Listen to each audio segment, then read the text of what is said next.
हिमाचल विधानसभा के सम्मानित अध्यक्ष कुलदीप सिंह पठानिया जी, उप मुख्यमंत्री महोदय मुकेश अग्निहोत्री जी, विपक्ष के नेता सम्मानित श्री जयराम ठाकुर जी, हिमाचल सरकार में मंत्री श्री जगत नेगी जी, श्री रोहित ठाकुर जी, प्रदेश कांग्रेस कमेटी के अध्यक्ष विनय कुमार जी, पूर्व में विधानसभा के अध्यक्ष माननीय श्री राधा रमन शास्त्री जी, गंगूराम मुसाफिर जी, सभी सम्मानित विधायकगण, उपस्थित सभी साथी, आज का दिन हिमाचल प्रदेश के इतिहास का अत्यंत गौरवपूर्ण दिन है। हम सभी हिमाचल प्रदेश के प्रथम मुख्यमंत्री, आधुनिक हिमाचल के निर्माता, महान चिंतक, कुशल प्रशासक और जननायक डॉक्टर यशवंत सिंह परमार जी की 120वीं जयंती पर उन्हें विनम्र श्रद्धांजलि अर्पित करते हैं। वास्तव में डॉक्टर परमार जैसी महान शख्सियत को शब्दों में नहीं बांधा जा सकता। वह बहुआयामी व्यक्तित्व के धनी, कुशल प्रशासक और दूरदर्शी राजनीतिज्ञ तथा ईमानदार शख्स थे। प्रदेश के हित उनके लिए सदैव सर्वोपरि रहे। उन्होंने अपना पूरा जीवन हिमाचल प्रदेश की स्थापना और यहाँ के लोगों की अलग पहचान बनाने के लिए समर्पित किया। डॉक्टर यशवंत सिंह परमार जी का जन्म 4 अगस्त 1906 को तत्कालीन सिरमौर रियासत के चनागल गांव में हुआ। शिक्षा के बारे में सब कुछ तो हमारे अध्यक्ष महोदय ने बताया है, लेकिन युवा काल से ही संघर्ष उनके जीवन का अभिन्न हिस्सा रहा और इसलिए रियासत की नौकरी करने के बजाय स्वतंत्रता आंदोलन में बढ़ चढ़कर भाग लिया। उनकी दूरदर्शी सोच के फलस्वरूप ही 26 जनवरी 1948 को शिमला में आयोजित सार्वजनिक सभा की बैठक में प्रस्ताव पारित कर राष्ट्रीय नेतृत्व से अनुरोध किया गया या सभी पहाड़ी रियासतों को इकट्ठा कर नए राज्यों का गठन किया जाए। इस संघर्ष के कारण 15 अप्रैल 1948 को हिमाचल प्रदेश अस्तित्व में आया। उस समय डॉक्टर परमार ने पंजाब के पहाड़ी क्षेत्रों की सांस्कृतिक एकता बनाए रखने तथा लोगों की सामाजिक एवं आर्थिक जरूरत पूरा करने के लिए गंभीर प्रयास किए। उन्होंने जहां प्रजामंडल आंदोलन को मजबूत किया, वहीं हिमाचल प्रदेश को व्यापक स्वरूप देने का कार्य भी किया। उन्होंने पंजाब में हिमाचल के विलय की कोशिशों का पुरजोर विरोध किया, जिसके परिणाम स्वरूप हम अपने प्रदेश की अलग पहचान बनाए रखने में कामयाब हुए। उन्होंने एक आधुनिक हिमाचल का सपना देखा था, जिसमें सभी लोग शिक्षित व साधन संपन्न हो और उन्हें आवागमन की बेहतर सुविधा मिले। हमारी सरकार ने शिक्षा क्षेत्र में क्रांति लाने की दिशा में विशेष रूप से ध्यान केंद्रित किया है। हमारे प्रयासों के फलस्वरूप 99.30 साक्षरता दर के साथ हिमाचल प्रदेश पूर्ण साक्षर राज्य बना, जो बेहद गर्व की बात है। मेरा ये मानना है कि डॉक्टर परमार के जो सपने हैं वो कार्यक्रमों से, दिखावे से एक दिन के लिए आयोजित नहीं किए जा सकते हैं। उनकी नीतियों को अगर हम धरातल पर उतारेंगे तो निश्चित रूप से उन नीतियों का लाभ हिमाचल प्रदेश की जनता को होगा। यही उनका उद्देश्य था, यही उनका मकसद था। इसलिए हमारी सरकार ने जो उनकी सोच थी, दूरदर्शी सोच, जो उनकी विकास की सोच थी, जो एक अलग पहचान की सोच थी, जो शिक्षा के क्षेत्र में नई क्रांतिकारी परिवर्तन लाने की सोच थी, जो हेल्थ सेक्टर में क्रांतिकारी परिवर्तन लाने की सोच थी, जो उनकी प्रेरणा थी, उसको हमारी सरकार ने अपनाया है। महज कार्यक्रम भव्य हो और एक दिन का हो, वो दायित्व सरकारों का नहीं होता है। उनका कार्यक्रम करना वो महज एक औपचारिकता होती है। उनकी नीतियों को धरातल पर उतारना ही उनको सच्ची श्रद्धांजलि होती है। मैं शिक्षा मंत्री का भी धन्यवाद करना चाहूंगा कि जब भी हमने शिक्षा में महत्वपूर्ण बदलाव किए, उन बदलावों का असर अब दिखने शुरू हुआ है। प्रत्येक विधानसभा क्षेत्र में हमने Rajiv Gandhi government day boarding school खोले जा रहे हैं और पहली बार एक विचार को अमली जामा पहनाकर धरातल पर उतारने की कोशिश की गई है। 150 सीबीएसई स्कूलों का हमने शुरुआत की है। पहले एक सेंटर स्कूल लेने के लिए हमें कई सालों तक चक्कर लगाने पड़ते थे। बजट में एक स्कूल का प्रावधान किया गया था। मेरा ये मानना है कि 150 स्कूलों की शुरुआत जो हमने की है और जिसमें हम उनका कैडर बिल्कुल अलग करने जा रहे हैं, नए टीचरों की नियुक्ति करने जा रहे हैं और उसका लाभ हिमाचल प्रदेश के ग्रामीण अर्थव्यवस्था को मजबूत करने के लिए जरूर मिलेगा। हमारी सरकार ने उस शिक्षा को अधिक सुलभ बनाने के लिए डॉक्टर वाईएस परमार विद्यार्थी ऋण योजना के अंतर्गत मात्र 1% ब्याज दर पर 20 लाख रुपए तक के ऋण, शिक्षा ऋण की व्यवस्था की है। कोई भी व्यक्ति, चाहे वो कर्मचारी है, क्लास 3 का है, क्लास 4 का है, जिसकी आय साल में 12 लाख रुपए से कम होगी, यानी कि महीने की 1 लाख रुपए होगी, अगर उसका बच्चा कोई डॉक्टर बन जाता है, कोई इंजीनियर बन जाता है, कोई आईआईटी में पढ़ता है। मैं जानता हूं कि सरकारी कर्मचारी आईआईटी की फीस हर साल की 4 या 5 लाख होगी। अगर उसका बच्चा मेरिट में आकर आईआईटी में जाता है और अच्छे मेडिकल कॉलेज में जाता है या विदेश में उसकी सिलेक्शन होती है, तो सर जितना तो उनके परिवार पर किस प्रकार का दबाव होता है, कैसे बच्चे को पढ़ाना है, उस चिंता मुक्त करने के लिए हमने 20 लाख रुपए का लोन 12 लाख रुपए वाली आय में 1% की ब्याज के साथ उपलब्ध करवा रहे हैं। ये उनकी सोच थी शिक्षा के क्षेत्र में, उनके नाम से ये ऋण योजना शुरू हुई है।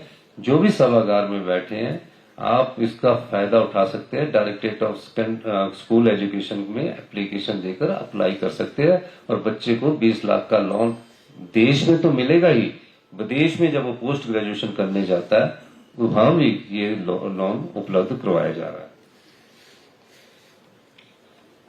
डॉक्टर परमार का विश्वास था कि हिमाचल का विकास गांव के विकास से होगा। किसान, बागवान, महिलाएं, युवा और कमजोर वर्ग विकास की मुख्य धारा में आए बिना प्रदेश आगे नहीं बढ़ सकता। उन्होंने विकास और पर्यावरण के बीच संतुलन बनाए रखने की जो सोच दी है वह आज भी हमारी नीतियों का, कांग्रेस की पार्टी की नीतियों का आधार है। हमारी सरकार ने व्यवस्था परिवर्तन को केवल एक नारा नहीं बल्कि शासन की कार्यशैली बनाया है। सीमित संसाधनों और वित्तीय चुनौतियों के बावजूद हमने लोकहित, पारदर्शिता और उत्तरदायित्व को सर्वोच्च प्राथमिकता दी है। आज हमारी सबसे बड़ी प्राथमिकता ग्रामीण अर्थव्यवस्था को मजबूत करना है। ग्रामीण अर्थव्यवस्था क्या होती है? 80% लोग हम हिमाचल के गांव में रहने वाले हैं। हमारे बुजुर्ग गांव में रहते हैं और 75 लाख की जनसंख्या में बहुत तकरीबन 80% लोगों के पास या तो एक घर है या कुछ लोगों के पास एक घर अगर उसका गांव में है, एक शहर में। शहर में से लोगों का पलायन शुरू हो चुका है। 40% हमारी आबादी 2038 तक शहरों में बसना शुरू कर देगी।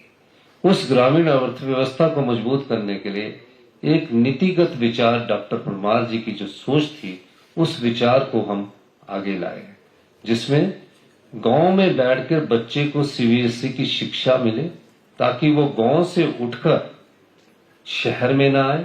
शहर में जब वो आता है तो अपने बच्चे को पढ़ाता है, उसका डबल खर्चा होता है। जब गांव में ही उसको अच्छे टीचर मिल जाएंगे, अच्छा स्कूल का कैंपस मिल जाएगा, तो वो गांव में रहकर अच्छी शिक्षा प्राप्त कर सकते हैं। अब जब गांव में रहेगा तो उनके आर्थिकी के साधन कैसे मजबूत करवाए जाए, उसके लिए सरकार ने पहला राज्य देश का बना जहां दूध पर हमने मिनिमम सपोर्ट प्राइस दे रहे हैं, जहां गाय के दूध पर 61 रुपए और भैंस के दूध पर 71 रुपए हम सरकार खरीद रही है। सरकार 40 रुपए प्रति किलो के घाटे के हिसाब से दूध खरीद रही है और तकरीबन हर साल दूध की खरीद पर हम 300 करोड़ रुपया खर्च कर रहे हैं। क्यों खर्च कर रहे हैं? ताकि लोगों की आर्थिक समृद्धि गांव में बसी है। हमारे जो गांव है उसमें आर्थिक समृद्धि बसी है। अब हमने 61 रुपए किलो के हिसाब से दूध खरीदना शुरू किया और जयराम ठाकुर जी को मैं बताना चाहूंगा कि मंडी क्षेत्र में इसका बहुत अधिक लाभ हो रहा है। लोगों ने दोबारा से गाय खरीदना शुरू कर लिया है और अपनी आजीविका का साधन बना लिया है। अभी एक परिवार को 61 रुपए में प्रति परिवार 20 किलो दूध खरीदने पर 36,000 रुपए की इनकम होगी। 36,000 रुपए की प्रतिदिन दूध 20 किलो खरीदेंगे तो महीने की 36,000 रुपए की इनकम होगी। जिसने पशु रखा होगा उससे गोबर पैदा होगा। हमने बोला गोबर पर आधारित अगर आप कोई चीज काम करते हो तो हम आपसे वो जो सामान है जो आप उगाएंगे उसको लेंगे। इसलिए हल्दी का रेट 150 रुपए किलो किया गया है, गेहूं का रेट 80 रुपए प्रति किलो किया गया है, 50 रुपए किलो मक्की का रेट किया गया है, 30 रुपए किलो हल्दी का रेट किया गया है, बारले जौ का रेट 80 रुपए किलो किया गया है। क्यों किया गया है? हम सरकार क्यों घाटे में उठा रही है? इसलिए किया गया है जो गांव में बसे हुए लोग हैं उनकी जीवन यापन भी अच्छा हो, उनकी आजीविका के साधन भी उसकी जमीन बने। मैं ये बात इसलिए कह रहा हूं कि बहुत सोच समझकर हम ग्रामीण अर्थव्यवस्था की तरफ बढ़े हैं। ये एक ट्रांजिशन फॉर्म है, ये एक बदलाव की नीतिगत बदलाव है। ये व्यवस्था परिवर्तन के दौर में अगर हम इस नीतिगत बदलाव में सफल हुए हैं तो उसमें आप लोगों का भी प्रमुख कारण है। आप लोग भी हमारे साथ साथ दे रहे हैं। मैं एक बात और आपके साथ कहना चाहता हूं। प्रदेश में हमारे पास जो हिमाचल के लोग हैं, कभी किसी ने अध्ययन नहीं किया हो, 68% फॉरेस्ट लैंड है, 5% हमारे जो डैम बने हैं नदियों के किनारे लोग हैं, केवल 28% भूमि पर हमारी 75 लाख की जनसंख्या रहती है। थोड़े बहुत जो फॉरेस्ट में एनक्रोचमेंट करते हैं।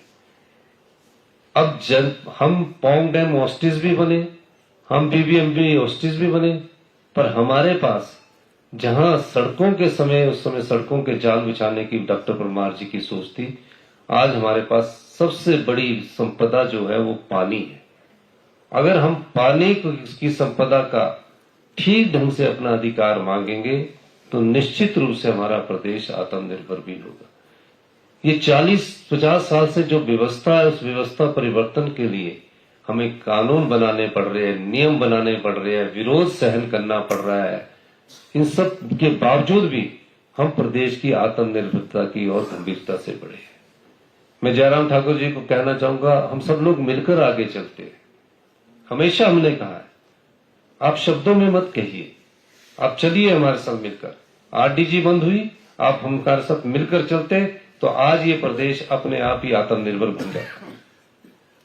आप 1500 करोड़ रुपए के लिए मोदी जी के लिए हमारे साथ मिलकर चलिए। मैं कहता हूं कि हमारे लिए नहीं है ये, हम लोग तो मुख्यमंत्री और पूर्व मुख्यमंत्री और मंत्री बन जाते हैं। ये 75 लाख की जनसंख्या के लिए है कि ये अपने आप को आर्थिक रूप से मजबूत करेंगे तभी हम आगे बढ़ेंगे। जहां परमार जी की सोच थी, क्यों लड़े वो अपनी सरकार के खिलाफ भी गए कि उन्होंने कहा कि हमें पूर्ण राज्य का दर्जा मिलना चाहिए। विचारों की लड़ाई थी, उस अधिकार की लड़ाई के लिए लड़े। अगर वो उस समय ना लड़ते तो आज हिमाचल प्रदेश पूर्ण राज्य के रूप में अस्तित्व में न आता। ये उनकी सोच थी। आज हम अधिकारों की सोच है। 1952 से हमें आरडीजी मिल रही थी। ये संविधान के आर्टिकल 275/1 के द्वारा दिया गया अधिकार है। आपको भी आरडीजी मिली, हमको भी आरडीजी मिलती है। हमको अगर 5 साल के लिए होनी थी, 2026 से 2031 के लिए होनी थी। इस आरडीजी पर हमारा नहीं, जनता का अधिकार है। 8,000 करोड़ रुपया हर साल किसी सरकार से काट दिया जाए। अगर किसी को पे 1 लाख मिलती है, उसकी जेब से 30,000 रुपया हर महीने का कट जाए, तो आप बताइए कि कैसे, किस प्रकार से हम आगे बढ़ रहे हैं। लेकिन हम दृढ़ निश्चय है, हम सबको मिलकर चलना है। जहां अपने कर्तव्य का निर्वाह करना है वहां विपक्ष का भी ये दायित्व बनता है कि वो अपने दायित्व का निर्वाह करे। राजनीति में चुनाव तो होने हैं परिस्थितियों के हिसाब से। 5 साल बाद हमें जनता जिसको वोट डालेगी वो जनता ने तय करना है। लेकिन जब अधिकार की बात आती है, परमार जी की सोच थी ये अधिकार की बात, उस सोच के साथ हमें विपक्ष और सत्ता पक्ष को आगे बढ़कर कदम बढ़ाने हैं, तभी इस प्रदेश की सच्ची सेवा होगी। मैं अपनी कुर्सी के लिए सेवा करूं, आप अपनी पार्टी के लिए सेवा करें, वो सेवा नहीं है। वो तो लोकतंत्र में एक विचारों की भिन्नता है। जहां आपने अपने विचार रखने हैं, हमने अपने विचार रखने। अधिकार किसके है? जनता के। कोई पैसा कोई ऐसे तो लूट के ले जाता नहीं। संरक्षक होते हैं, आप भी मुख्यमंत्री रहे, हम भी मुख्यमंत्री, संरक्षक है हम पैसे के। कोई भी पैसा ना आप गलत खर्च कर सकते, ना हम गलत कर सकते। आप ये निश्चित है कि हमें अपने पांवों पर खड़ा होना पड़ेगा। लेकिन जो नीतिगत बदलाव हमने व्यवस्था परिवर्तन के द्वारा शिक्षा में, हेल्थ में और जगह ला रहे हैं, मैं कह सकता हूं आने वाले समय में हिमाचल प्रदेश, जो परमार जी ने 120 साल पहले सपना सोच देखा था, उस सपने को हम 2032 में पूरा करेंगे, जब हम प्रदेश के सबसे समृद्धशाली और अमीर राज्य होंगे। हिमाचली गौरव से कहेगा, जोशी जी ने कहा मुंडू कहा करते थे, पहाड़िया कहा करते थे, आप गर्व से कहेंगे हम उस अमीर राज्य, समृद्धशाली राज्य से आते हैं, जहां प्रति व्यक्ति आय 2,83,000 है। 2,10,000 थी प्रति व्यक्ति आय पर कैपिटा इनकम। 3 साल में 73,000 पर कैपिटा इनकम में इंक्रीज हुई। ये नीतिगत बदलाव से होगा। हर जगह धनी की जरूरत नहीं होती। अब शिक्षा के क्षेत्र में मैं आपको बताना चाहता हूं, आने वाले 5 सालों में हमारे जो बच्चे हैं वो विश्व की सबसे बड़ी चुनौतियों का सामना करने के लिए तैयार होंगे, आत्मविश्वास से लबालब होंगे। हेल्थ सेक्टर में हमारे 20 साल पुरानी मशीनें हैं, 15 साल पुरानी मशीनें। ये सब चीजें हम बदलाव के दृष्टिकोण से कर रहे हैं। और मैं ये भी कहना चाहता हूं कि आपने कहा कि हमारी बहुत बड़ी एक हमने वीडियो बनाया, उसमें आपकी तस्वीर भी रखी है, सभी नेताओं की तस्वीर रखी है। लेकिन डॉक्टर वाई.एस. परमार के समय अतीत का शुरुआत और वर्तमान को लेकर और भविष्य की योजनाओं को दर्शाया जाता है, इसलिए आपकी तस्वीर नहीं है। लेकिन एक बड़ा अगर हम दिखाएंगे, आप हमें समय दीजिए, उसमें पूरा सभी मुख्यमंत्रियों की एक हम तस्वीर लगाइए, जिसमें आपके कार्य प्रणाली, पिछले मुख्यमंत्री की कार्य प्रणाली और सभी मुख्यमंत्रियों ने योगदान दिया। मैं इसमें कोई इनकार नहीं करता, आपने भी थोड़ा बहुत योगदान कुछ दिया होगा, औरों ने भी दिया है, सब मुख्यमंत्रियों ने योगदान दिया है। पर लेकिन जब सरकारें होती है, ये आप भी जानते हैं, उस समय हमारे अतीत का जब जिसका जन्मदिन मनाते हैं और वर्तमान सरकार की प्रस्तुति दी जाती है। थोड़ी अगर हम सभी मुख्यमंत्री की देते तो 1 घंटे की प्रस्तुति की हमने एक इसकी रील बनाई हुई है, वो हम अभी चलाएंगे। अभी हमारे बोर्ड लगेंगे, उसमें हम 7 जगह आपका चलाएंगे। आप निश्चित रहिए, आपने भी प्रदेश के लिए अच्छा कार्य किया है, हम इसमें आपके ठेस पहुंचाने के लिए नहीं है। यशवंत सिंह परमार जी का जो सपना है वो आत्मनिर्भर हिमाचल का सपना है। यशवंत सिंह परमार जी ने जो हिमाचल को अलग पहचान दी है, हिमाचल को बनाया, हिमाचल के स्वरूप को बदला, हिमाचल को नई दिशा दी, उनकी प्रेरणा से हमारी सरकार हिमाचल को आत्मनिर्भर बनाने जा रही है। इन्हीं शब्दों के साथ मैं आप सबका बहुत बहुत धन्यवाद करता हूं। जय हिंद, जय हिमाचल। हम सभी